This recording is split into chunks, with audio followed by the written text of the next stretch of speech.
प्यारे सत्संग जी, प्यार से कहिए सतगुरु सतनाम सत साहिब जी, सतगुरु सतनाम सत साहिब जी। बोल सतगुरुदेव महाराज की जय, सतगुरुदेव महाराज की जय, सतगुरुदेव महाराज की जय। आज के सत्संग के आनंद की जय, आज के सत्संग के आनंद की जय। मैं सभी ब्रह्मांड के अंशों को, निज धाम के परम अंशों को, निज धाम के सतपुरुष जी के चरणों में मेरा कोटि कोटि प्रणाम है। वह ही आपको जगाने की सब चेष्टा कर रहे हैं। ये गदाबाई निमित्त बेन उनके निशब्द को आपके सामने खर और अक्षर में बदल के आप तक पहुंचाता है, ताकि आप जाग सकें और सच्चे मालिक को पा सकें। तो प्यारी सत्संग जी, आज प्रवचन ही आपके सामने लेके आया हूँ। चंद बातें करूँगा आपसे। आया है जो पिछले भजन में मैंने काव्य बोला था, उसके आगे जो है उसकी थोड़ी बात करते हैं। कहते हैं साधु भूख की खातिर कुछ मांगी ले, उसमें उसका कोई दोष न रहे। कहते हैं कोई साधक भी हो, उसकी ज़रूरत हो, उसकी परेशानी हो, तो वो अगर अपनी भूख को मिटाने के लिए कुछ मांग लेता है तो इसमें कोई दोष नहीं। बाकी तो ठीक है, मांगन मरण समान है, मत मांगो कोई भीख, मांगन से मरना भला ही। वो मांगना और टाइप का है, ये मांगना है एक वक्त की पुकार है, इस चंद लम्हों की पुकार है। तो इसके लिए कोई ऐसी बात नहीं है कि हम पेट से खाली हैं, भूखे हैं, कोई रास्ता नहीं तो मांग भी लें तो कोई बुरी बात नहीं है। पर हद से आगे नहीं जाना प्यारो, बस ये कहना है मेरा, हद को पार नहीं करना। ठीक है, आज ज़रूरत है, आज परेशानी है, तो मांग लो किसी से, उधारी मांग लो, कुछ कर लो, कोई बुरा नहीं। उधारी ले लेना तो कोई बुरा नहीं। उधारी ना दे सको तो कुछ तो भी, 2 फुलके 2 चपातियाँ या थोड़े चावल किसी से, कोई मक्की की रोटी, कोई बाजरे की रोटी, कुछ दे दे, चलो भूख को मिटाने के लिए, तो कुछ बुरा नहीं है। हर कार्य सुरती चेतन से करना प्यारो, बस एक ही बात है, जो भी कार्य करो अगर ज़रूरत पड़ती है किसी से मांगने तो सिमरन करके चलो, सिमरन में रह के करो, अपनी सुरती से हर काम को, मन से मत करो, क्योंकि मन पे चले तो मन बरमा देता है, पटक देता है तुमको, उसके मुताबिक नहीं। अपनी सुरती सतगुरु को पाने के बाद ही ये चीज़ें चलती हैं। उससे पहले तुम कहाँ देखते हो, मैं वहाँ तो धोखा ही धोखा, हार जा फरेबी जहाँ वाले, वो तो तुम चाकू छुरा पिस्टल आदि दिखा के किसी को राहगीर को लूटते हो। इसलिए तो कहा कि वो मांगना नहीं ठीक है, वो भी मांगना है कि आप छुरा दे के किसी से पैसा ऐंठते हो, लेकिन वो मान दिखा के, अपना रोबा दिखा के, अपनी प्रतिष्ठा को दांव पे लगा के आप मांगते हो नहीं। कहता है झूठ की कल्पना तक मत लाओ प्यार। एक ही बस सबसे बड़ी बात मैं बहुत अब क्लोजिंग पर हूँ कि झूठ को अपने संग मत कभी लाओ। झूठ कहीं भी ना हो, मांगना भी है तो सच हो के मांगो, उसके सिवा कुछ ना मांगो। और जो कोई ज़रूरत मंद हो उसकी ज़रूर सहायता करो,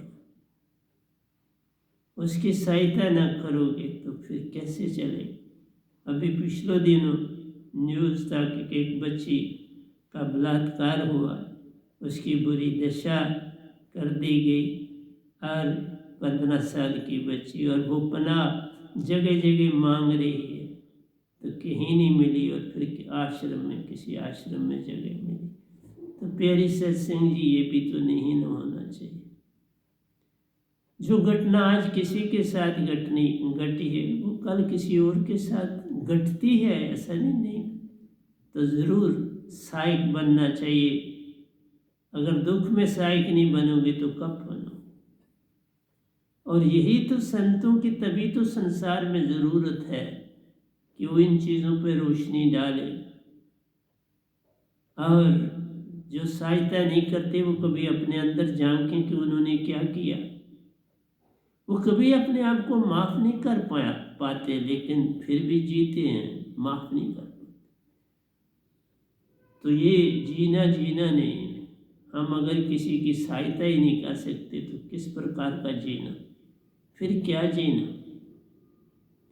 हमारी संगत में कोई बीमार हो जाता है, हम पूरा उसके ध्यान में रहते हैं, पूरा उसकी रक्षा में रहते हैं, पूरा विजिलेंट रहते हैं, रहना होता है। आर्मी है एक किस्म की, जो संतों की संगत होती है वो एक पूरी आर्मी है, वो आर्मी की तरह काम करती है। एकजुट होकर एक फ़ोन से सारा कार्य होता है। एक एक बात संगत सतगुरु की मानती है और सतगुरु संगत की मानता है। दोनों एक दूसरे की मान के चलते हैं, तभी चला जाता है। तो इसलिए मेरा कहना है, हर कार्य सुरती चेतन से करना प्यारो। सतगुरु शब्द में रहना सच्चा काम है। जो सतगुरु का शब्द है उसको सुरती में रखना, उसको मन बुद्धि चित्त अहंकार से उससे काम नहीं लेना, क्योंकि वो तो बरमाते हैं। मन बुद्धि चित्त अहंकार ये तुम्हारे नहीं हैं। तुम सुरतिवान हो, तुम्हारी सुरती है। मन तुम्हें बरमाता है और मन के कहना मान के तुम बर्मों में पड़ जाते। झूठ की कल्पना तक मत लाओ प्यारो, ये सब धोखा ये सब धोखा जग के कारण है। जग में ये सब चल रहा है, इसलिए तुम भी धोखा लेते हो, झूठ बोलते नहीं। जग जो करता है उसे करने दो, तुम मत ऐसा करो। अब तुम एक सच्चे सतगुरु के साधक हो, अगर मुझे मानते हो सच्चा, तो वो तुम्हारी अपने ऊपर है। तो चलो, कुछ भी हो, तुम्हें मेरे में नुक्स भी नजर आए, तुम तो सत्य हो जाओ, तुम सत्य हो जाओ, ताकि तुम पार हो जाओ। लेकिन सतगुरु कभी ऐसी कोई गलती नहीं करता जिससे सतपुरुष पर, संसार पर किसी को कोई आंच आए। सच्चे शब्द को पाकर प्यारो, पारखी बन सहज और शांत होना है। सहज होना और शांत होना, हर पल सहज रहना है, शांत होना है। किसी की सहायता कर रहे हो, किसी से सहायता ले रहे हो, सहजता में। सहजे सहजे सब घटे, सहजे सब कुछ होए। माली सिंचे सो घड़ा, रुत आवे फल होए। तुम्हारे पानी देने से दरख्त हरे भरे नहीं होंगे। जब तक वर्षा ऋतु नहीं आती ऐसा नहीं होता। हरे भरे तभी होंगे जब वर्षा ऋतु आए। तुम्हारे गड़े से, पाइप से पानी देने से हरा भरा नहीं होगा, रुत आए फल होगा। इसलिए प्यारे सत्संग जी, ये चंद मेरे उस काव्य के दोए हैं जो मैं आपको, ताकि फिर जब मैं इनको सेकंड टर्म में गाऊंगा तो फिर व्याख्या नहीं करूंगा। वह नाम शब्द ही विदेश शब्द प्यार, पारखी बन सहज और शांत होना है। पारखी बनो, इसकी पहचान करो। जो सतगुरु ने दात दी उसकी परख करो, इसमें शक्ति है, उसका सिमरन करो, पता चलेगा। उसके सिमरन से कुछ उसको हुक्म करो वो करे, पर पहले सिमरन करो, फिर उसका सच भी तुमको पता चल जाए। वह नाम शब्द में सतपुरुष वासा प्यारा, जो ये शब्द मैं देता हूँ इसमें सतपुरुष ही, तो भी तुम परख करो। मैं थोड़ा कहता हूँ नहीं करो, तुम्हें भी पता चले कि इसमें सत्पुरुष वास है, पर इसलिए करो, कोई रोक नहीं है। सभी संत एक मत हो, जग जगाते रहे। सभी संतों का एक ही मत कि इस शब्द में सत्पुरुष वास है, और ये शब्द ही जगाता है। बस ये शब्द देना। मैच बक्स है, मैच स्टिक चाहिए। मैच स्टिक है तो मैच बक्स चाहिए। दो के जुड़ने से अग्नि उत्पन्न होती प्यारो। फिर जिसको चाहो जला लो, जिसको चाहो रोशनी कर लो, ये तुम्हारे तक। मिटते ही तन मन खो जाता प्यारो। कहते हैं मिटते ही तन मन खो जाता प्यारो। हम अपने रूप पा जाते हैं। मिटना है। बूंद जब मिटती है तो तभी सागर बन जाती है। मिटे बिना सागर कैसे बने? तुम मिटोगे तो सत्पुरुष में समा जाओगे, सत्पुरुष के साथ एक में खो जाओ। मिटना ये मिटना आ गया तो सब कुछ ही तो पा गया। मिटना आना चाहिए अगर कुछ पाना है। मिटते ही तन मन खो जाता। तुम मिटे के तन मन गया। मैं गई, माया गई। माया भी दो प्रकार की है, झीनी माया और मोटी माया। मैं उस पर आऊँगा, आज ही आना, अभी थोड़ा इंतज़ार। जब तक ये माया तजी न जाए प्यारो, पार एक मत जान। जब तक ये माया नहीं तजोगे पार नहीं जा सकते। पार होने के लिए झीनी माया और मोटी माया दोनों को तजना पड़े। मोटी माया माया तुम्हारा मन मान, आशा तृष्णा है, काल और कल है। जबकि जीनी माया जो है ये आपका गुरुआ, सुन लो जीनी, और आपका इल्म, विद्या, वेद, ये जीनी माया। वेदों की जानकारी गुरुआ को पाया हुआ। गुरुआ से पार नहीं कोई होता, सतगुरु से ही पार होता है। गुरु राह बताने वाला, वो पार लगाने वाला नहीं। और राह में तुम भटक जाओ तो क्या करोगे? इसलिए सतगुरु पूर्ण को पाओ, जो संग संग चलाता, राह बताता, तुम्हारे अंदर की त्रुटियां निकालता चला जाता है। जो घास फूस है उसे बाहर निकालता चला जाता है, ताकि तुम्हारा वो जो फूल का पौधा है वो हरा भरा रहे, तुम्हारा बगीचा हरा भरा, उसको कोई आंच ना आवे। इसलिए समझाता हूँ,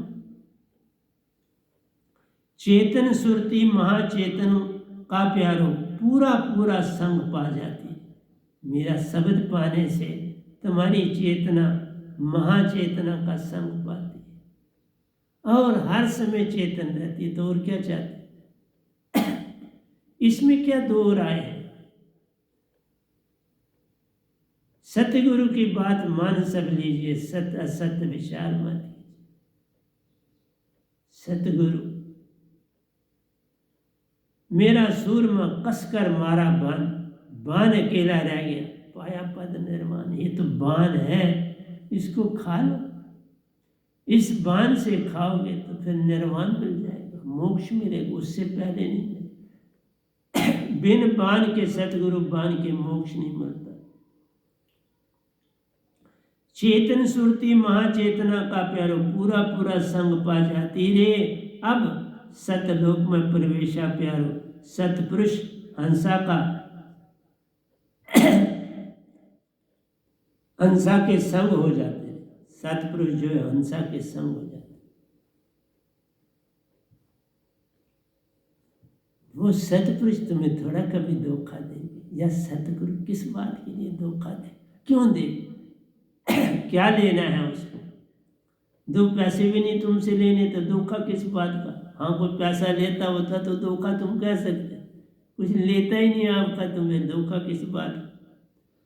अब सतलोक में प्रवेश प्यारो, सतपुरुष परमहंसा का संग हो जाता रे, तीन लोक का अता पता प्यारो, सब खोया खोया जान। फिर तीन लोक का कुछ चीज़ पल्ले नहीं पड़ती। अब मुझे पता है तीन लोक की कोई चीज़ पल्ले नहीं पड़ती। हाँ, कोई ऐसी, अब तो मेरा टीवी भी नहीं चलता, उसको भी मैंने बंद ही कर दिया टीवी को। अब कोई न्यूज़ में कोई बात होगी तो मैं पढ़ लूँगा, लेकिन टीवी मैंने बंद कर दिया, फॉरएवर के लिए बंद कर दिया। अब मैं टीवी कभी नहीं, कुछ नहीं देखूँगा। पढ़ लूँगा, सुन लूँगा, लेकिन टीवी को अब बंद कर दिया, उसका अता पता ही बंद कर दिया। अब सतलोक में प्रवेशा प्यारो, सतपुरुष हंसा का संग हो जाता रे, तीन लोक का अता पता प्यारो, सब खो जाता जान रे। सत्य प्रेम आनंद का भेद प्यार, हर ओर निज घर दिखलाता है। ये जो सत्य प्रेम और आनंद ये सदा तुम्हें उस ओर ही इशारा करता है। आप देखो अग्नि को, अग्नि सदा ऊपर की ओर इशारा करती है। क्यों? कि अग्नि तत्व ने वायु में शामिल होना है। अग्नि तत्व सदा ऊपर की ओर जा रहा है। कहता है पवन को ले लो, मैं आ रही हूं तुम्हारे दरबार। क्योंकि धरती पानी में समाती है, पानी अग्नि में समाता है, और अग्नि वायु में समाती है, और वायु शून्य में जा समाती, इसलिए ऊपर की ओर। और देखो पानी का कतरा सदा नीचे की ओर इशारा करता है। बारिश होती है नीचे की, उसको सागर में जान अपने स्रोत को पकड़ते हैं। माटी का गोला ऊपर फेंको, फौरन नीचे है, फौरन नीचे आएगा। क्यों? उसको अपने स्रोत को पकड़ना है, माटी को पकड़। इसलिए मेरा काम तो आपको समझाना है, सत्य प्रेम आनंद का भेद प्यारो, हर ओर निज घर दिखलाता रे। लो सुनो प्यारे जगवासियों, कई जन्मों से बिछड़े हंस साथी। तुम हंसों को बात बता रहा हूं, जन्मों से बंदे वो दिन याद कर, पग ऊपर तल शीश, मृत्यु लोक में आके बिसर गया जगदीश। तो मुझे एक प्रश्न है, जैसे ब्रह्मांड से आया अभी थोड़ी देर आने से पहले, कि बाबा ये समझाओ, आधे कहते हैं कि तुम गर्म में बड़े दुख पाते हो और बड़े दुख तुम सहते हो और तुम बाहर आने के लिए तड़पते हो, एक वो ग्रुप है। एक ग्रुप कहता है नहीं, वो माँ के गर्भ में स्वर्ग में उसको हर सुविधा है, किसी किस्म का कोई दुख नहीं है। तो मुझे आया तुम किसका पक्ष लेते? मैं पक्ष किसी का भी नहीं लेता, मैं सच बताने जा रहा। पक्ष लेके मैं क्या करूँगा? ये बात तब लिखी गई क्योंकि हम उल्टे लटके हुए हैं माँ के गर्भ में। जब माँ काम शाम करती है ज़्यादा तो उस समय बच्चे को तकलीफ थोड़ी होती है, इसमें कोई शक की बात नहीं, क्योंकि उल्टा लटका हुआ जो भी हो उससे तकलीफ तो होगी ना। किसी जानवर को उसकी दो टांगें बांध करके तो उसको लटका दो तो क्या सोचोगे? उसको तकलीफ नहीं हो रही? तकलीफ हो रही। लेकिन यहाँ थोड़ी सी बात और प्यारे से समझिए, इसलिए गर्भवती माँ को ज़्यादा काम नहीं करने दिया जाता। पर कई घरों में काम करने वाला कोई नहीं होता तो क्या करे, काम भी करती है, गुर्बत है वो काम कराती है, वहाँ बच्चे को थोड़ी तकलीफ होती है। लेकिन एक बात होता है, आप आम देखो कि बच्चा जब बाहर भी आता है तो वो 20-20, 21-21 घंटे सोया रहता है। वो जब उठता है तो बस भूख लगी या जो मल मूत्र निकालना है वो निकालता है, या भूख लगी तो बस दूध के लिए रोता है, भूख लगी है तो रोता है, तो माँ फटाफट उसको देती है। लेकिन तुम्हारे गर्भ में इसलिए स्वर्ग कहा जाता है कि बच्चा स्वर्ग में इस तरह से है, जैसे आप स्वर्गों में जाते हो तो वहां कुछ करना नहीं पड़ता, तुम सब भक्ति करते हो, जब जो चाह होती है मांगते हो तो वो आपके सामने चीज आ जाती, प्रकट हो जाती, कोई ले आता है, आ जाती है। तुम्हें यत्न नहीं करना पड़ता, कहा तो मिला, तभी तो नाम स्वर्ग है। बिन कुछ किए बिन कुछ डोले सब कुछ मिलता जाना। अब विषय विकारियों को वो नजर आएगा, हो वहां विषय विकार नहीं, वहां विषय विकार कोई, वहां शराब के कोई जो है आट नहीं लगे हुए, वहां शराब कहीं बनती नहीं, वहां अमृत मिलता है, शराब नहीं मिलती। वहां विषय विकार नहीं, भक्ति मिलती है। इसलिए तुम राजा बन के जग में आते, भक्ति नहीं करोगे तो राजा कैसे बनोगे? तो जब तुम जग में आते तो स्वर्ग में सभी सुख हैं। गर्भ में देख लो, माँ ही खुराक खाती है, उसका ब्लड बनता है, बच्चे को मिलता है। जो जो चीज़ वो खाती है उसका ब्लड बनता है बच्चे को, वही सर्कुलेशन उसमें हो रहा है, बच्चे में वही माँ में हो रहा है। तो वो सारा सर्कुलेशन जो, इसलिए बड़ा ध्यान रखा जाता है माँ को कोई बीमारी ना लगे, क्योंकि उस पीरियड में कोई बीमारी लगेगी तो उसके जन्म बच्चे को भी जाए। अगर तो वो माँ सुखी है, हर ढंग से हर चीज़ उसको ठीक समय पर मिलती है, सब कुछ है, तो बच्चा स्वर्ग में। अगर माँ को ही कुछ नहीं मिलता, बड़ी सूखी रोटी मिलती है, कुछ नहीं मिलता, तो फिर वो स्वर्ग कहाँ से? जैसे जैसा खाएगा अन्न वैसा बनेगा मन, जैसी सुरती माँ की वैसी सुरती बच्चे की। जागी जान सुरती तो उसके पास है, पर वो सुरती वैसी वैसी जागी। माँ की सुरती बच्चे की सुरती को जगाने का काम करती है। जैसी सुरती उसकी शांत होगी, बच्चे की भी वैसी। जैसी आनंदमयी माँ होगी वैसे ही बच्चा होगा, जैसा सत्य में माँ होगी वैसे बच्चा होगा, जैसे प्रेम में माँ होगी वैसे बच्चा होगा। जो चीज़ें माँ कर रही है वो बच्चे में, इसलिए सबसे पहली गुरु या सतगुरु बच्चे के लिए माँ, उससे बड़ा कोई गुरु या सतगुरु नहीं होता।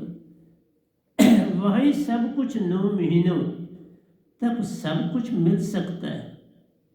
माँ दीक्षित है पूर्ण सतगुरु के, अगर तो जो बच्चा आएगा वो कैसा आएगा जरा सोच। सिमरन से ओतप्रोत होगा, सतपुरुष के ज्ञान से ओतप्रोत होगा, वो हर पल सतपुरुष में तारियां लगाएगा। तो मैं तो कहूंगा स्वर्ग की बात छोड़ो, वो तो निज धाम में हो।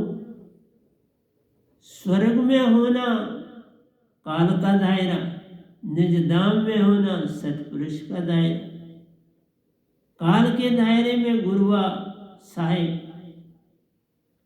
सतपुरुष के दायरे में सतगुरु साहिब, कितना अंतर है। इसलिए किसे क्या बनना है क्या नहीं बनना वो माँ के ऊपर डिपेंड करता है। माँ का बहुत बड़ा रोल है। जैसे कहा ना, जैसा खाओगे अन्न वैसा बनेगा मन।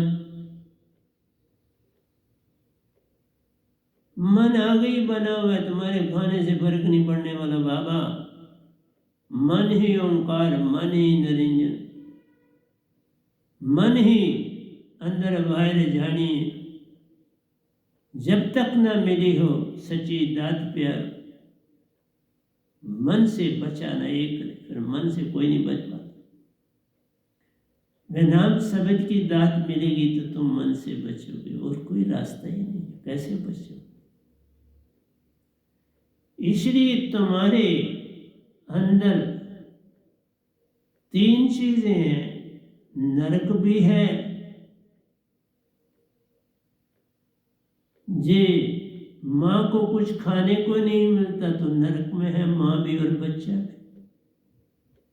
अगर माँ को खाने के लिए माँ जो है उसको पति आ गए, वो गर्भवती भी है तो पीट देता है, बच्चा भी हुआ तो पीट देता है, अंदर बच्चा पल रहा है तो वो पीट देता है, तो वो पीट मार भी कौन खा रहा है? बच्चा। वो सारे भाव उस बच्चे में जाते हैं और बहुत से इंसान ऐसा करते हैं।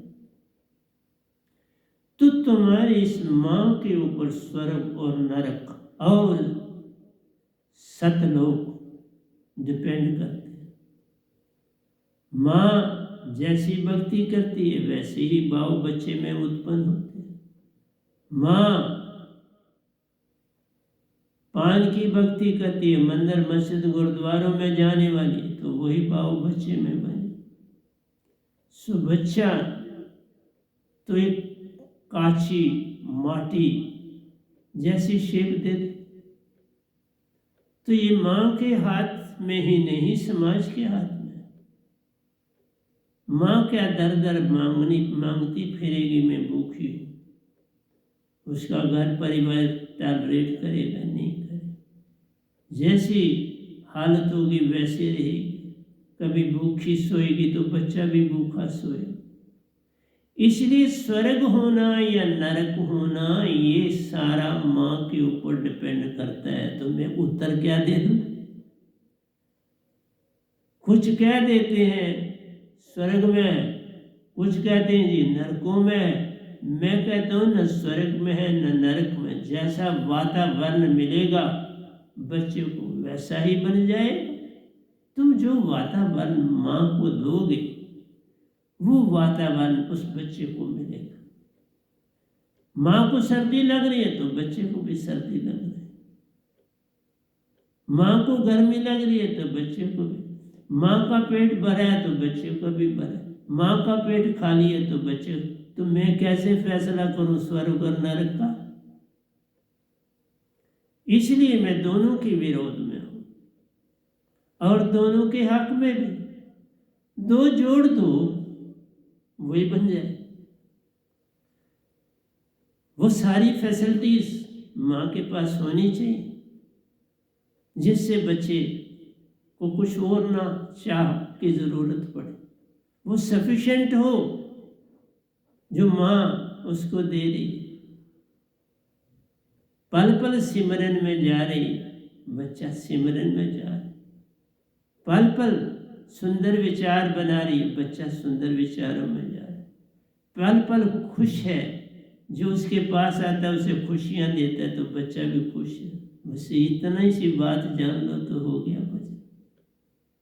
इसलिए ये तुम तक छोड़ता हूं, तुम कैसा वातावरण माँ को देती हो जो कि गर्भवती है, ये तुम पे डिपेंड करता है। इसलिए इसका फैसला मैं कर दूं तो बात बनती नहीं। हाँ, मैं कहता हूं स्वर्ग भी अंदर है, नरक भी अंदर है और सतलोक भी अंदर है। तीनों चीजें अंदर हैं, बस देने वाला होना चाहिए। देवनार कोई और है, देता है दिन रहन, लोग बरम मुझ पे करें ताही नीचे ने। फरीद जी की बात आ ही जाती है, संतों लोगों की बात, बड़े बड़े गुरुओं की।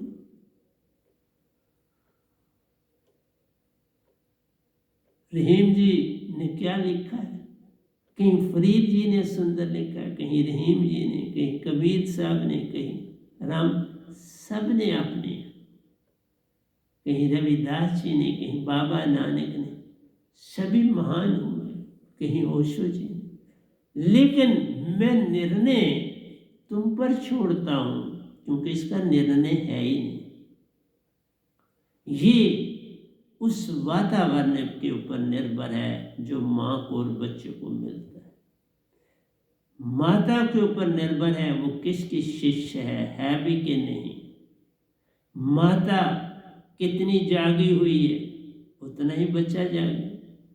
माता ही नहीं जागी तो बच्चे बेचारे को क्या जाए, वो तो माँ के ऊपर डिपेंडेंट, उसका राजा भी वही है, रंक भी वही है, सहायक भी वही है, दुश्मन भी वही, सब कुछ तो माँ है उसके लिए। इसलिए मेरे प्रवचनों को बड़े ध्यान से सुना करो।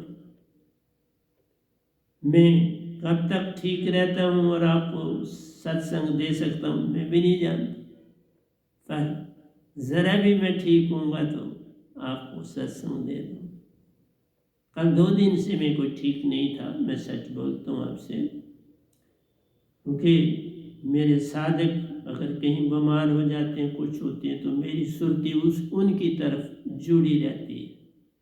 मैं किसी का दुख नहीं देख सकता, जो मुझसे जुड़ा हो वही माँ की तरह होता है। सतगुरु का संबंध जो है साधक के साथ, वही माँ और बच्चे का ही होता है, डिट्टो सेम होता है। अगर संसार में मेरा कोई साधक दुखी है तो मैं कैसे सुखी हो सकता हूँ, उसको परेशानी है तो मैं कैसे शांत हो सकता। मैं उस परेशानी में बिल्कुल एकमिक होके रहता, तो जब एकमिक होता हूँ तो उसका प्रभाव मेरी बॉडी पर भी पड़ता है। पर आज मैंने कहा हुआ था आज मैं सत्संग देना, तो मैं देने आ गया। अब जितना समय मुझसे ठीक बोला जाएगा बोल। प्यारी सत्संग जी पहचानने की कोशिश करो, लेकिन तुम कैसे पहचानोगे? तुम तो एक हाथी जिससे कितना काम लेते हो उसको भी नहीं पहचानते। एक जगह पर कबीर साहब लिखते हैं, या समझो गदाबाई लिखता है, कोई पता नहीं, जैसे जुलाहा नरी चलाकर प्यारो, कपड़ा बुनता रहता है, शटल फेंकता है ना डंडी, तो कपड़ा बुनता रहता है, उसका अंत पास आता जाता प्यारो, सतगुरु मिलने की देरी। कहता है जिस तरह कपड़ा बनाता जाता है, और एंड में जब वो चदरिया ऊपर तक धागा आ रहा है और वो क्लोज होती जा रही है, अब बनने को तैयार है, इसी तरह अंत पास आता जाता है। इस तरह हर आदमी का, हर जीव का अंत आता जाता है। देखना है उसको बुना कैसे गया। उसने जो जीवन काटा, किसी गुरुआ से काटा, किसी मंदिर मस्जिद या गिरजा घर की भक्ति से कटा, किसी ईष्ट को पकड़ा उससे घटा, किसकी भक्ति की उसके ऊपर डिपेंड करता है। जैसे अभी बोला, जैसा खाना माँ खाएगी वैसा बच्चों को, जैसा भाव माँ का होगा वैसा बच्चे का बने, जैसी गूढ़ी नींद माँ करेगी वैसी बच्चे को मिलेगी, जैसी खुराक माँ खाएगी वैसी ऊर्जा बच्चे को मिलेगी।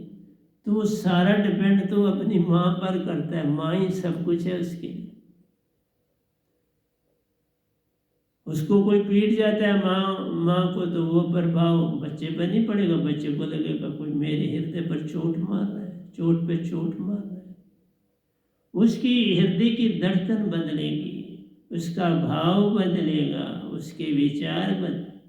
अगर तुम बड़ी शांत वातावरण उस माँ को देते तो बच्चे को भी बड़ा शांत, तो उस पर डिपेंड करता है। डोल पीटते हो ना, तो डोल का वो जितना वो पर्दा जितना टाइट होगा वैसी आवाज़ दे, ढीला होगा तो ढीली आवाज़ देगा। और डोल का वो जो हिस्सा है वो भी बेचारा जानवर की खाल से बना, उसको मरने के बाद खाल को आपने लगा दिया डोल के साथ, पीट रहे उसको बार बार। उसने भी वैसे कोई कर्म किए तो उसको पीट रहे हो ना। वो बेचारा अभी भी पिटाया जा रहा है, कब का मरा, लेकिन उसकी खाल तुम पीट रहे। इसलिए बोला तुम क्या करते हो, कैसा कपड़ा बुनते हो, कैसा जीवन लीड करते हो, कैसे मालिक को याद करते हो, ओंकार भगवान, जितने ऋषि मुनि ओशो तक बुद्ध महावीर बस ओंकार तक अटके रहे, मन तक अटके रहे, तो फिर सुरती की कैसे पहचान होती? इन्होंने तो सुरती का कुछ नहीं पाया, इसीलिए तो ब्रह्मांड में ही लटके। और ओशो जिस गधे भाई के द्वारा तर गए, 2 बार आए ना, मैंने बोला इसलिए तुम तरोगे तो किसी संत के मेले से, और तो तरोगे नहीं। जग में रहकर मैं मेरी का संग प्यारो, अहिंसा ममता कल्याण न होने देते। तुम्हारा मान ममता मेरा मेरा, ये जो रिश्ते नाते ममता फैलाते हैं, यही बंधन का कारण बन जाते हैं। दूसरे को हीन समझते हो, अपने आप को मान जानते हो। दूसरे को गरीब गुरबा और उसको डांटते, अपने आप को मान, अपने आप को बड़ा नेता और दूसरे को आम आदमी समझ के उसको खुद भी पटाई कर देते हो, और भी कई ढंगों से उसकी पटाई करवाते हो ताकि तुम्हारा दबदबा बना रहे। इसलिए वो इंसान जो एक धर्म को पालता रहता प्यारो, कभी सुख नहीं जग में देता रे, जो सब धर्मों को एक साथ बांध के चलता, वही अपने देश को सुखी कर सकता है। बांटने से बात कभी नहीं बन सकती मेरी प्यारी संगत जी। ये गठबंधन प्रेम का मत तोड़ो झटकाए, टूटे फिर ये न जुड़े, जुड़े गांठ पड़े, यही तो गांठ पड़ जाती है, फिर सदियों रहती है। फिर अगर तुम एक को पकड़ते हो दूसरे को छोड़ते हो, 2 को पकड़ते हो तीसरे को छोड़ते हो, 3 को पकड़ते हो चौथे, जिसको छोड़ा उससे नाट आ गई, गांठ बन गई, और फिर ही ये लड़ाइयाँ, ये जंगें, ये सारा फसाद होता है। कोई आज करता है, कोई 100 साल के बाद करता है, कोई 200 साल के बाद। हम क्या, अरे बाबा अगर तुम 2000 छोड़ो, हम 5000 साल समझो गुलाम ही रहे, उम्र ही ना पाए। हम तो ये थोड़ा पीरियड हुआ जिसमें हमें पता लगा कि हम भारत वाले हैं, नहीं तो विदेशियों ने, आने वालों ने, दूसरों ने हमको कहाँ जीने दिया, कहाँ हमारे बुजुर्गों को जीने दिया, कहाँ हमारे बुजुर्गों को रहने दिया, नहीं रहने दिया।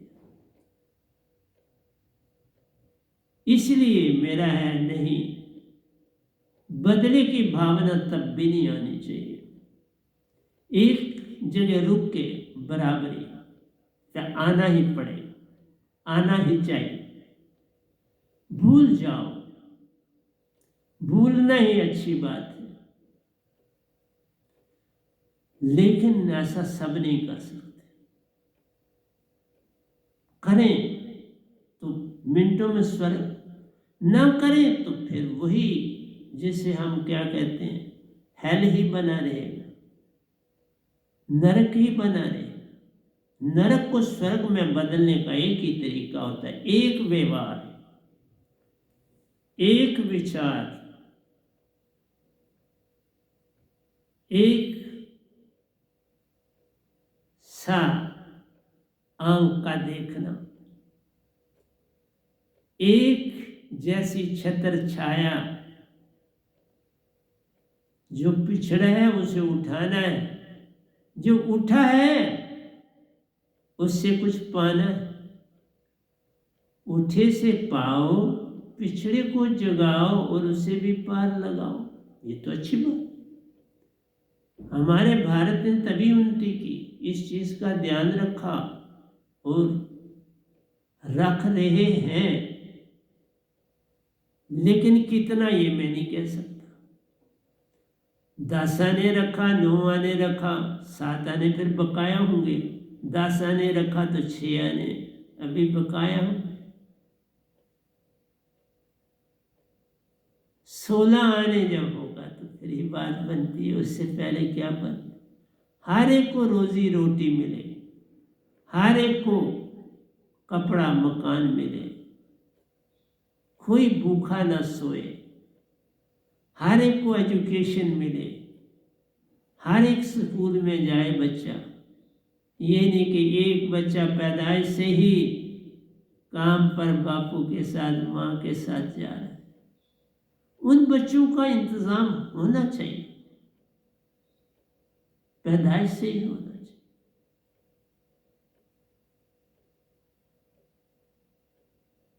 इसलिए मैं निर्णय नहीं कुछ करता, मैं सिर्फ आपके सामने तथ्यों को रखता हूं। परख आपने करनी है। मैं इसको जो बोल रहा हूं थोड़ा बोल के मैं आगे कहीं जाऊंगा। तन मन ममता पैरों की बेड़ी प्यारो, ये तन मन की जो ममता है पैरों की बेड़ी, ये मन सदा जो है ना बेड़ी बनाता है। इसलिए मन के मते न चालिए, मन के मते आने। तुम सुरती हो, मन में क्यों फंस गए? तुम्हारा मन बुद्धि चित्त अहंकार से लेन और देन ही नहीं, तुम्हारी कोई क्वालिटी ही नहीं है मन बुद्धि चित्त अहंकार जैसी, और तुम उसी को पकड़े। इसलिए मेरा आपसे बहुत कुछ कहना है, और इस कहने के लिए मैं साथ ही आपको ले चलता हूं थोड़ा सा किसी दूसरी तरफ। कहाँ ले जा रहा हूं? गणेश जी के पास ले रहा हूं। गणेश जी बहुत महान देवताओं में से एक देवता माने जाते। उनकी महिमा वर्णन से बाहर है। वो बुद्धिमान कितने थे आप सोच भी नहीं सकते, वो दयावान कितने थे आप सोच नहीं सकते, उनकी लीडर लाइक क्वालिटीज कितनी थी आप सोच नहीं सकते। वो अपने आप को कैसे बना के रखते थे जैसे वो हर समय पेट भरे हो। वो कभी ऐसे नहीं दिखाई देते थे कि उनका पेट खाली, वो कभी ऐसे नहीं दिखाई देते थे कि उनके पास किसी प्रश्न का उत्तर नहीं। उनके पास हर समय रेडीमेड उत्तर थे। आपको पता है ये पार्वती जी के जिस तरह कहते हैं तन की मैल से ये बनाएंगे, और बनाएंगे तो इनको पहले ही माता ने अपनी ड्योढ़ी पर पहरेदार रखा और खुद स्नान घर में चली। अब गणेश जी ने शिव को तो देखा नहीं था कभी। अब शिव जी आधम के अलग निरंजन करके सीधे अंदर जाने लगे, तो गणेश जी ने रोक लिया। उन्होंने देखा वाह ये क्या चीज है, छोटा सा बच्चा और कितनी दिलेरी से बात कर रहा है। उसने कहा भाई ओ मेरे बच्चे, मैं मालिक हूं, अंदर जा रहा हूं। उसने कहा मैं आपको जानता नहीं। मैं जानता नहीं, मैं कैसे अंदर जाने, मुझे यहाँ मेरी माता ने हुक्म दिया किसी को अंदर नहीं आने दे। तो आप देख लो सर कटवा दिया पर अंदर न जाने दे। जब पार्वती नहाकर बाहर आई तो देखा ये सीन। उसने कहा ये किसने किया? शिव जी ने कहा ये तो मैंने किया। पार्वती ने कहा ये तो मेरा बेटा है, मैंने इसे अपनी बॉडी के मैल से रचा, इसको पैरे पे खड़ा किया, तो आप फटाफट इसको जिंदा कर। मैं कहानी नहीं सुनाने जा रहा, मैं रोक रहा। उनको सर लग गया हाथी का सर लग, सूंड भी हाथी की। तो जो पेट था वो भी गोल मटोल हाथी सा। गले में ऐसे लगने लगा, कमर में ऐसे लगने लगा कि जैसे कोई बेल्ट पहनी हुई है, और बिल्कुल रेडी। तो गणेश जी को अति महान आत्मा माना जाता, अति इंटेलिजेंट। और फिर देखो कान कितने लंबे लंबे, वही हाथी के बड़े कान, बड़ा सर बड़े कान, गोल मटोल पेट। ये विशेषताएं हैं। बड़ा सर होने का मतलब होता है बड़ा बुद्धिमान, बड़ा अक्लमंद, विचार करने वाला, एक नेता की क्वालिटी रखने वाला, दयावान, सहनशीलता, तुरंत उत्तर देने वाला, कभी अपने आप को भूखा न जान करके हर काम करने वाला। और दूसरा, मैंने जैसे आपको बोला, सुनने में अपने आप को डालो, बोलने में ना डालो। ये गणेश जी कहते हैं। गणेश जी के बड़े कान, हर चीज बड़ी ध्यानपूर्वक सुन के तो फौरन, बड़ा ब्रेन है, 1 सेकंड में उत्तर देते थे। शिव जी को फटाफट उत्तर दे रहे थे। और यही उत्तर सुन के तो शिव जी परेशान हो गए, उसका सर काट दिया कि कौन है ऐसा जो मुझे फटाफट उत्तर दे रहा है।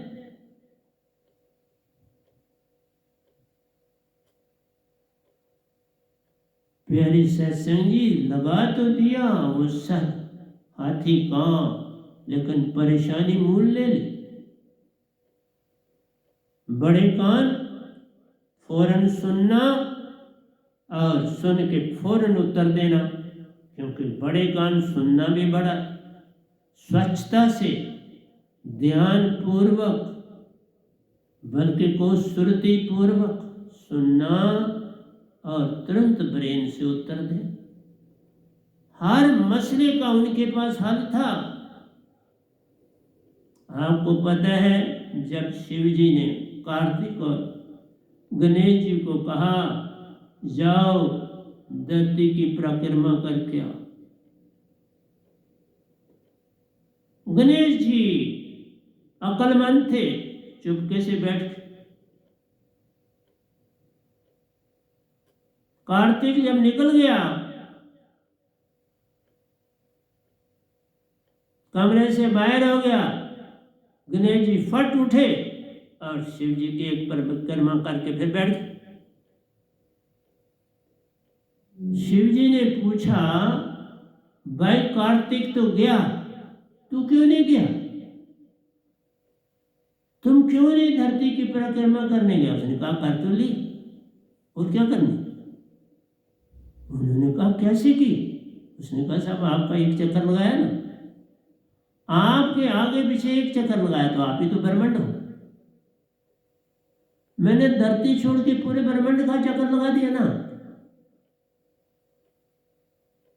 शिव जी के बकर है। सुनी बात कान से, करा काम ब्रेन से, हो गया ना सारा।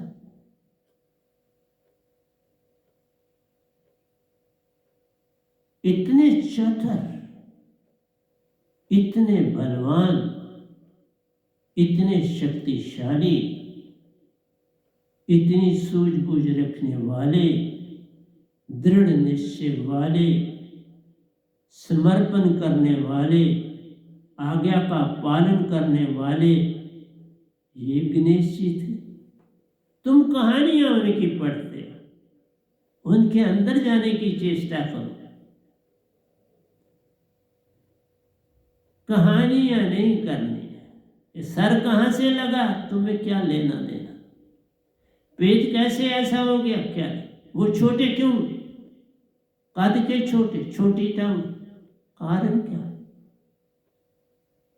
अरे बाबा, जितना छोटा उतना खोटा। वो इतनी चालाकी और होशियारी से उन अपनी टांगों से काम ले लेते थे कि किसी को वो कई जन्म लगे तो नहीं कर सकता।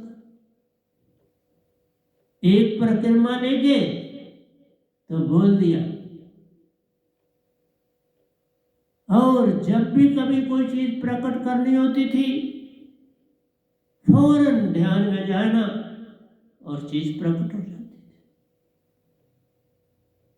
किसी ने कुछ मांगा, ध्यान किया और प्रकट कर दिया। ध्यान शिव जी का किया, ध्यान उनका किया, चीज प्रकट हो गई। ध्यान पार्वती का किया, चीज प्रकट हो गई।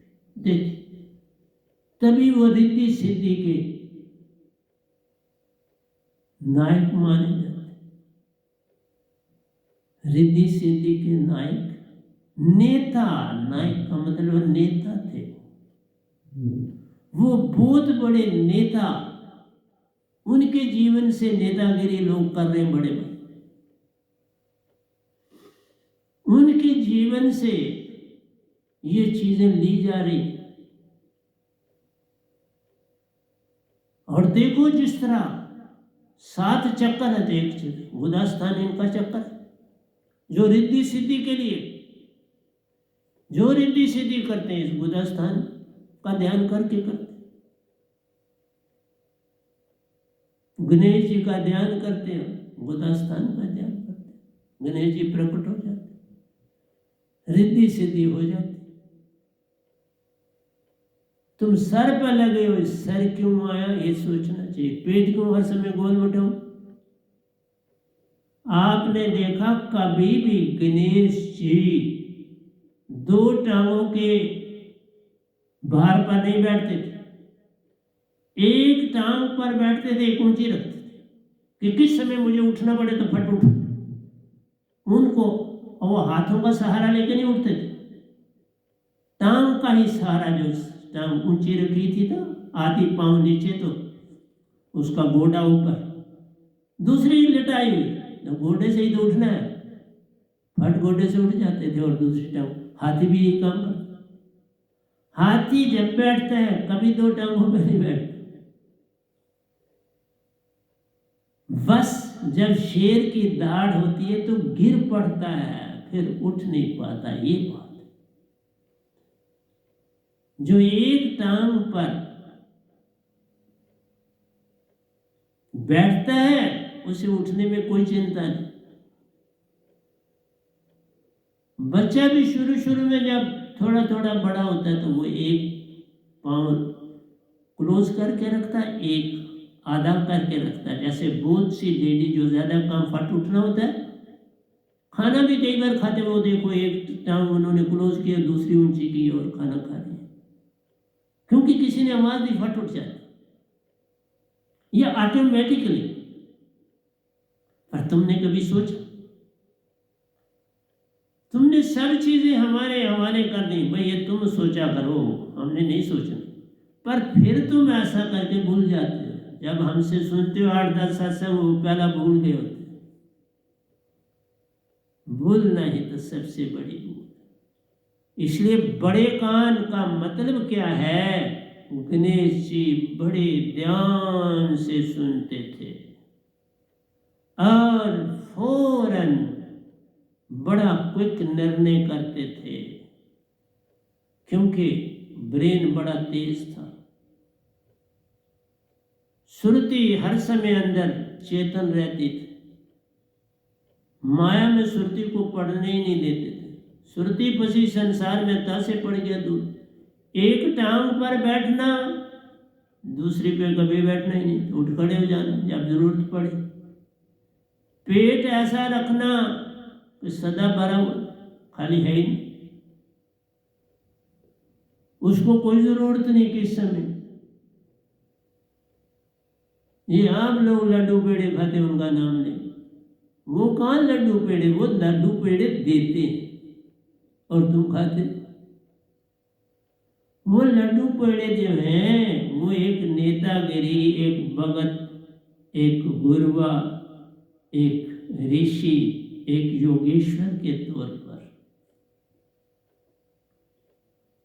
वो भी जहां चाहते थे वहां प्रकट हो जाते थे। अब ये विधि जब आए तो जहां चाहते थे प्रकट हो जाते, जैसे किसी की जरूरत है उसका काम किया और वापस आ जाते।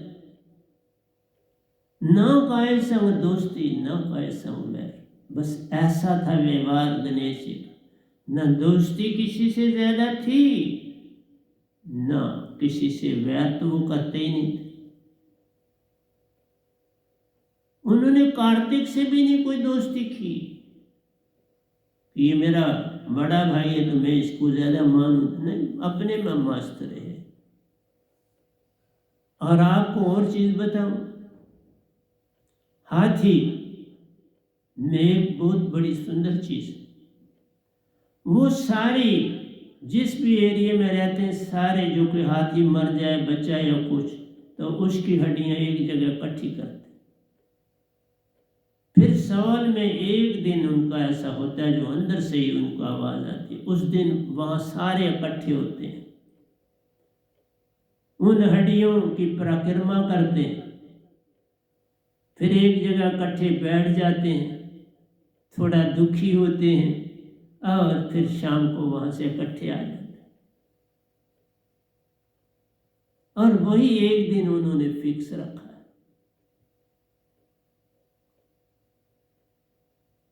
जब तुम भक्ति की दुनिया में चलते हो तो मैं एक और चीज बता दूं आपको, भक्ति की दुनिया में जब तुम पूरी प्रकाशता से चलोगे, तुम्हारा जन्म का दिन भी वही होगा, तुम्हारे भक्ति सदगुरु से पाने की दात का भी वही दिन होगा, और सच्चे घर सतपुरुष के पाने का भी वही दिन होगा, और निज घर जाने का भी वही दिन होगा। वही दिन, वही समय, वही वार होता है। दिन भी वही, वार भी वही, तिथि भी वही, व्यवहार भी वही। तो आदमी सतपुरुष के घर जाता है। यही अवस्था ओंकार भगवान में निर्वाण पाने की है, यही अवस्था स्वर्ग पाने की है। लेकिन तुम इन चीजों की तरफ ध्यान नहीं देते। और एक बार जब आपको निर्वाण मिल जाता है तो आपका जो शरीर तजने का दिन भी वही हो जाता है। निर्वाण जिस दिन आपने पाया उसी दिन, उसी वार को आप तन तजें, वही वार होगा। समय की बात नहीं कर, वार वही होगा। सोमवार है, सोमवार को निर्वाण हुआ, सोमवार को जन्म हुआ, सोमवार को ही शरीर तज हो गया। ये भी प्रथा है। तो प्यारे सत्संग जी,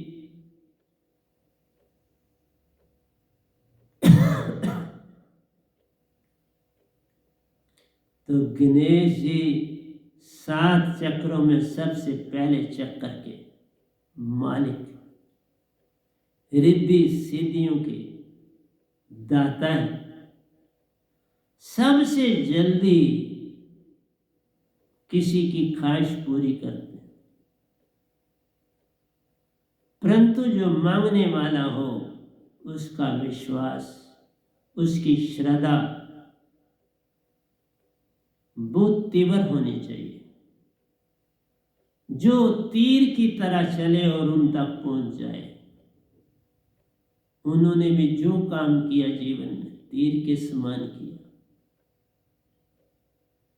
कभी आपने अपनी भूख का किसी को पता न दिया। और देख लो, जो उन्होंने धोती बांधी होती थी, पेट फूला और धोती बांधी, वो धोती ऐसे बांधी होती थी जैसे वो उनकी बेल्ट, इतनी शक्ति से वह बांधी होती थी जैसे बेल्ट है। यही चीज हाथी की।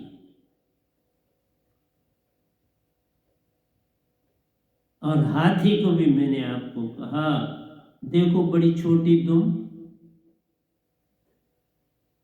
वो एक टांग पर जब बैठता है तो दुम भी जो है ना उसकी ऊंची रहती है,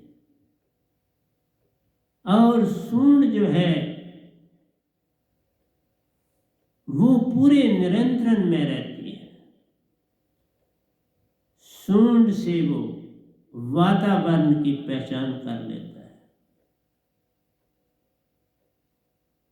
सूंड से बड़ी चीज को 2-3 हाथी मिलकर इकट्ठे एक से दूसरी जगह शिफ्ट कर देते हैं।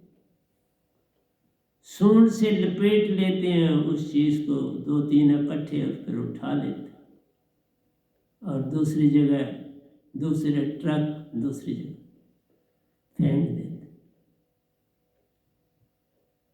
सूंड उसका हाथी का हाथ है, हाथ भी उसके पास है, 4 पांव भी उसके साथ है। टेल उसकी छोटी क्यों है? इसलिए है कि कोई चुंडी आदि उसके साथ न चढ़ जाए। वो जब बैठता है तो तब भी वो अपनी टेल को जमीन पर लगने नहीं देता, अवॉइड करता है। अगर लगने लगे जिस जमीन पर, वहां से उठ खड़ा होता, क्योंकि चुंडी ही उसकी सबसे बड़ी दुश्मन। चुंडी से बड़ा दुश्मन हाथी का कोई नहीं है। इतना बड़ा हाथी और चुंडी और बड़ी ऊंची आवाज वो टॉलरेट नहीं कर सकता। इसलिए शेर की धाड़ वो टॉलरेट नहीं कर सकता, तो गिर पड़ता। फिर गिर जाए 2 टांगों के बल तो फिर खड़ा नहीं हो सकता। फिर वह हाथी उस शेर का शिकार बनता। देखा, इसलिए बहुत से लोग ऐसे मैंने देखे जो एक टांग चपटी करके रखते हैं, एक टांग क्लोज करके बैठते, और लेडीज तो आम बैठती ताकि वो जल्दी उठ सके। फिर हाथ का सहारा भी नहीं देना पड़ता। अगर आपने टांग ऐसे रखी, टांग खुद उठ जाए और दूसरी टांग भी उठा। तो आज मैंने कुछ बातें आपको गणेश जी की बताई, रिद्धि सिद्धि की बताई। वो एक नेता ही नहीं थे, बड़े वाइज, अक्लमंद, बुद्धिमान, बड़े ऊंचे विचार रखने वाले, हर चीज, हर सवाल का उत्तर देने वाले। तभी कद छोटा, लंबा कद जब भी होगा तुम बुद्धिमान नहीं हो सकते। तुम काम अच्छा कर लोगे, एथलीट बन जाओगे, बुद्धिमान नहीं। बड़े बच्चों के बड़े सर होते हैं और वाकई वो बड़े अक्लमंद होते हैं। ये कोई झूठी वाली बात नहीं।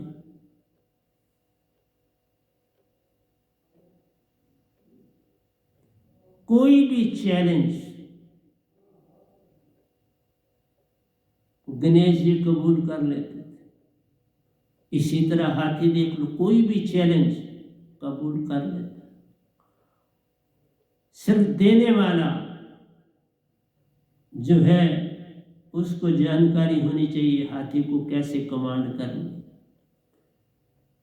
क्योंकि हाथी भी अपने आप को नेता जानता है। गणेश जी सबसे बड़े नेता। नेतागिरी सीखनी हो तो गणेश जी के जीवन में जाती है दुनिया। इसलिए और चीजों से हट के जो असलियत चीज है उसको पकड़ा करो। इसलिए मैं उन्हीं चीजों को पकड़ता हूं किसी की जो तुम्हें जगाए। किसी भी प्रॉब्लम को फौरन सॉल्व करने वाला। कोई भी प्रॉब्लम आ जाता था, जैसे मैंने कहा ना, जो उदाहरण दिए, 1 मिनट में उत्तर देते थे। प्रॉब्लम सॉल्व करने में जरा देरी नहीं करते थे। रेडीमेड उनके का उत्तर होता था। क्यों? सुनते वो बड़ी तीव्रता से थे। जैसे एक ही बात और याद आई, गणेश जी के अलावा एक ही जानवर ऐसा है जो संगीत पर अपना तन मन सब कुछ निछावर कर जाता है। वो है नादा, हिरन।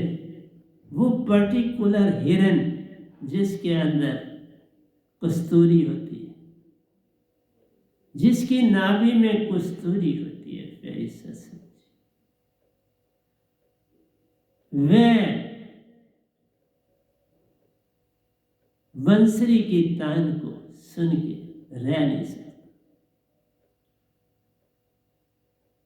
इसीलिए तो हिरन को नादा बोलते हैं, तान सुनने वाला। वह उस तान पे अपना प्राण तज देता है। देखा कितनी बारीकी, फिर दुनिया भूल जाता है। इसलिए कहा सुनने वाले बनो। मैंने आगे 2 प्रवचन किया कि जो कान तुम्हारे भी, इंसान के भी कान अच्छे बड़े हैं, ठीक ठाक, इनको साफ कर लिया करो। 10 दिन में, 15 दिन में इनकी सफाई कर लिया करो। और जो सुनने में तीव्र है वो करने में भी तीव्र होगा, वो निर्णय में भी तीव्र होगा, वो डिसीजन मेकर में भी तीव्र होगा, वो सहायता करने में भी तीव्र होगा, उसकी जानकारी बड़ी तीव्र होगी, वो ओबीडियंट होगा, सत्य बोलने वाला। सुनने वाला ही सत्य बोलने वाला बनता है। जो सुन नहीं पाता वो सत्य पे कैसे चले? जे तेन सुनना आ गया, सब कुछ ही तू पा गया। सुनने में ही सब पाना है। सुनने में गोता लगाना है, वहीं से सतगुरु पाना है। और सुनते सुनते निज कर जाना। सुनना आ जाए, बोलना नहीं कहीं लिखा। बोलने में कहा चुप ही धार लो तो सब कुछ ही मिल जाता है। एक टांग पर बैठना आ गया, कमर सीधी रखना आ गया, गर्दन सीधी रखना आ गया तो सब कुछ ही तू पा गया। इसलिए प्यारे सत्संग जी, मैं प्रवचन करने आता हूं तो रिपीटिशन नहीं करूंगा। जो कुछ मेरे पास न्याय होगा दूंगा, जब नहीं होगा बंद कर दूंगा सत्संग देना। उसी दिन तक ही प्रवचन दूंगा जिस दिन तक तुम्हें मैं कुछ जगाने के लिए दे सकूं। जिस दिन कोई चीज रिपीट हो, हाँ 1-2 चीजें इसी तरह बात कोई रिपीट हो वो लाता, लेकिन मेरा प्रवचन रिपीटिशन नहीं हो सकता। वो अवगुण हो जाता है रेपिटिशन। सिमरन की गति यूं करें जैसे नाद कुरन, पल भर भी बिछड़े नहीं प्राण तजे तैसा। ये है सिमरन करना, फिर कुछ और सामने ना आए। सिमरन, सिमरन और सिमरन बन जाओ ना गणेश जी जरा। सिमरन में जाना है तो सिमरन, सतगुरु का संदेश सुनना है तो सतगुरु का संदेश बन जाओ। किसी की सहायता करनी है तो बस सहायक बन जाओ, और कुछ मत सोचो। भूल जाओ घर परिवार सब कुछ, बस सहायक बन जाओ, सब पा जाओ। जे तू मेरा हो ही रे, सब कुछ तेरा हो। सतपुरुष एक ही तो बात कहता है, तू मेरा हो जा। सिमरन, सिमरन और सिमरन हो जा। तू खुद सिमरन बन जा, करना ना रहे तू हो जा। जब तू हो जाएगा वो अग्नि, वो तारा मंडल, वो सात सागर, वो सब धरतियां जिनमें माटी ही माटी थी, वो तू बन जा, सब पा जाएगा। ऐसी आवाज सतगुरु की ही होती है, ऐसी आवाज किसी और की कहां से आएगी। मिटा दे तो कब क्या मिटा दे अपनी अस्थि को। अगर कुछ मर्तबा चाहिए कि दाना खाक में मिलके, तू कैसे मिटेगा जब तक तुम्हें सुनना नहीं आएगा। तू कैसे मिटेगा जब तुम्हें बैठना नहीं आएगा। तुम कैसे मिटोगे जब तक तुम्हारे समर्पण नहीं आएगा। तुम कैसे मिटोगे जब तुम पूर्ण आज्ञाकारी नहीं बनोगे। करता ना बनो, आज्ञाकारी। हुक्म ना दो, समर्पण करो। दुख ना दो, फूलों की सुगंध बन के हर ओर बिखेर। इत्र बन, और इत्र बन के सुगंध अपनी फेंको। हजारों फूलों की बूंदों से इत्र बन पाता है। हजारों फूलों की बूंदों से एक बूंद इत्र बन जाता है। देखो, इत्र बनो। तुम फूलों का रस न बनो, इत्र बनोगे तो पार करोगे। इत्र बनोगे तो देश सेवक बनोगे। इत्र बनोगे तो किसी दूसरे धर्म को महानता दोगे, उसको स्थान दोगे। जब तक तुम इत्र नहीं बनते, तुम में मान अभिमान रहे। फूलों की सुगंध में मान और अभिमान, कभी ये बोलूं कभी नहीं। इसलिए आज मैंने आपको 3 हिस्सों में सत्संग दिया, और सबसे ज्यादा मेरी जो अभी ये को गणेश जी की बात खत्म नहीं हुई, अगले सत्संग में फिर चलेगी। अभी समर्पण आपका पूरा नहीं है, फिर चलेगा। अभी हाथी की बात पूरी नहीं हुई, फिर चलेगी। तो प्यारे सत्संग जी, आज इतना ही रखते हैं। इतना कह के हम आपसे परमिशन चाहेंगे। तो प्यारे सत्संग जी, प्यार से कहिए सतगुरु सतनाम सत साहिब जी, सतगुरु सतनाम सत साहिब जी, सतगुरु सतनाम सत साहिब जी। बोल सतगुरुदेव महाराज की जय, सतगुरुदेव महाराज की जय, सतगुरुदेव महाराज की जय। आज के सत्संग के आनंद की जय, आज के सत्संग के आनंद की जय। मैं सभी ब्रह्मांड के हंसों को, निज धाम के परमहंसों को, निज धाम के सतपृष्ठ के चरणों में मेरा कोटि कोटि प्रणाम है। वे ही आपको जगाने की सब चेष्टा कर रहे हैं। ये गदा भाई निमित्त बिन आपके समक्ष उनके खर को अक्षर में बदल के आपके कानों तक पहुंचाता है। जो भी मेरा सत्संग सुनते हैं, चाहे साधक मेरे हैं या नहीं है, सबको मेरा कोटि कोटि प्रणाम है। मेरे प्रणाम को कबूल कीजिए और श्रद्धा पूर्वक मेरे साथ अपना माथा जोड़िए। बस इतना ही कह के आपसे आज परमिशन चाहूँगा। फिर 2 दिन के बाद, 3 दिन के बाद फिर मिलेंगे। फिर बातचीत आगे ये जारी रहेगी। अभी ये प्रवचन खत्म नहीं हुआ, इसे जारी रखा जाएगा। तो फिर मैं कहता हूँ मेरा कोटि कोटि प्रणाम, मेरे प्रणाम को कबूल